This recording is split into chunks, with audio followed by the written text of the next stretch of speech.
శివరాత్రికి కోటప్పకొండ తిరునాళ్ళకి వెళ్ళాలంటే అదృష్టం ఉండాలి. అదృష్టంతో పాటు ట్రాఫిక్ కూడా క్లియర్ ఉండాలి. ఫస్ట్ అయితే బస్ స్టాండ్ కి వెళ్ళినప్పుడు చాలా క్రౌడెడ్ ఉంది. ఇంకా వెళ్ళలేమేమో అనుకున్నాం. కానీ మనసులో మాత్రం ఖచ్చితంగా వెళ్లాల్సిందే అని ఫిక్స్ అయిపోయాను. సో ఇంకా అలాగలా బస్ పట్టేసుకొని కోటప్పకొండకి వెళ్ళిపోయాము.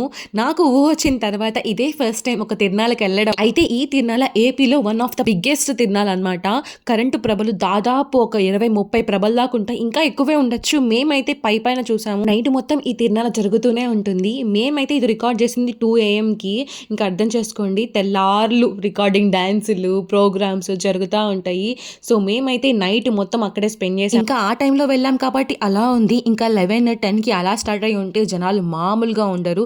సో ఇంకా అలా చెనక్కాయలు తింటూ తిరునాళ్ళకి వెళ్ళి జైంట్ వీల్ ఎక్కకపోతే మా పరువేమైపోవాలి. సో ఇంకా అలా జైంట్ వీల్ ఎక్కి ఫుల్ ఎంజాయ్ చేసాము. చూడండి ఎంత మంది జనాలు. ఇది అర్ధరాత్రి 3ంటికి. ఇంకా అర్థం చేసుకోండి ఎంత పెద్ద తిరునాళ్ళలో అని చెప్పి. ఇంకా బస్ కోసం వెయిట్ చేసి మార్నింగ్ 7కి అలా ఇంటికి వెళ్ళిపోయాం అంతే.